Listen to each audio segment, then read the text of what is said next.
Good morning, everyone. Let's get right into the Word of God. So today we're going to be reading Deuteronomy chapter 13. If there arise among you a prophet or a dreamer of dreams, and giveth thee a sign or a wonder, and the sign or a wonder come to pass, whereof he spake unto thee, saying, Let us go after other gods, which thou hast not known, and let us serve them. Thou shalt not hearken unto the words of that prophet, or that dreamer of dreams, for the Lord your God proveth you, to know whether ye love the Lord your God with all your heart and with all your soul. You shall walk after the Lord your God, and fear him, and keep his commandments, and obey his voice, and ye shall serve him, and cleave unto him. And that prophet, or that dreamer of dreams, shall be put to death, because he has spoken to turn you away from the Lord your God, which brought you out of the land of Egypt, and redeemed you out of the house of bondage, to thrust thee out of the way which the Lord thy God commanded thee to walk in. So shalt thou put the evil away from the midst of thee. If thy brother, thy son of thy mother, or thy son, or thy daughter, or the wife of thy bosom, or the friend, or which is thine own soul, entice thee secretly, saying, Let us go serve other gods, which thou hast not known, thou nor thy fathers, namely, the gods of the people which are round about you, nigh unto thee, or far off from thee, from the one end of the earth even unto the other end of the earth. Thou shalt not consent unto him, nor hearken unto him, neither shall thine eye pity him, neither shalt thou spare, neither shalt thou conceal him, but thou shalt surely kill him. Thine hand shall be first upon him to put him to death, and afterwards the hand of all the people. And thou shalt stone him with stones, that he die, because he has sought to thrust thee away from the Lord thy God, which brought thee out of the land of Egypt, from the house of bondage. And all Israel shall hear and fear, and shall do no more any such wickedness as this is among you. If thou shalt hear say in one of the cities which the Lord thy God given thee to dwell in, saying, Certain men, the children of Belial, are gone out from among you, and have withdrawn the inhabitants of their city, saying, Let us go serve other gods, which thou hast not known. Then shalt thou inquire, and make search, and ask diligently, and behold, if it be truth, and the thing certain, that such abomination is wrought among you, thou shalt surely smite the inhabitants of the city with the edge of the sword, destroying it utterly, and all that is therein, and the cattle thereof, and the edge of the sword. And thou shalt gather all the spoil of it into the midst of the street thereof, and shalt burn it with fire in the city, and all the spoil thereof, every whit, for the Lord thy God, and it shall be a heap forever, and it shall not be built again.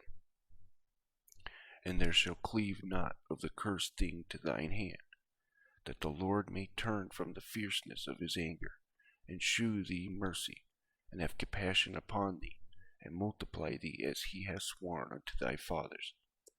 When thou shalt hearken to the voice of the Lord thy God, to keep all his commandments which I command you this day, to do that which is right in the eyes of the Lord thy God. And that is the end of Deuteronomy chapter 13. As a summary of Deuteronomy chapter 13, we have shun idolatry. Now, I must address this first, right?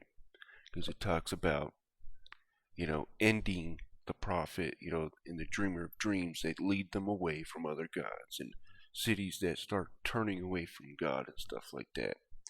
What Christians and people don't understand is that there's a seed war. From the kingdom of darkness and all that, right? There's a two-pronged war going on. There's a seed war and an information war, right? So the reason why God was so very harsh and not today is because they were, a seed. They were trying to take away the seed of the Messiah, right? So the enemy would send in these prophets and all that, right, to get them to worship other gods, and then you start doing these rituals, and then you start coitusing, right, with the Nephilim and the angels and stuff like that, right? And then that would totally corrupt Israel, the bloodline of the Messiah, right? And I wish Christians and people would understand that, right? There's a reason why God is being so harsh here, right? Because he's got a Messiah to keep, the bloodline to keep.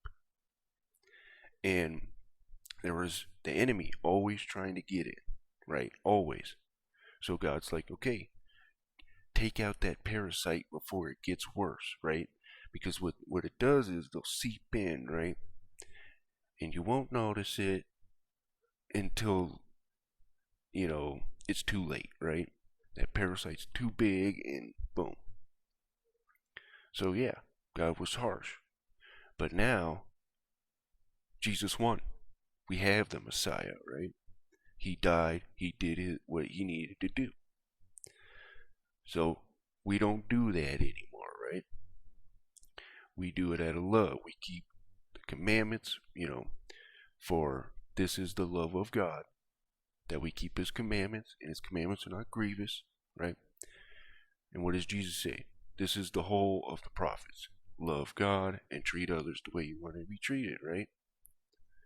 We don't need to do that stuff anymore, right? Now, what we're really focused on is the information war, right? Into getting the truth out. That's why he says, now our job is to go out to preach the gospel. And again, I wish people would understand that. You know what I mean? There's a reason why he's being harsh here. He's, preserving the seed of the Messiah.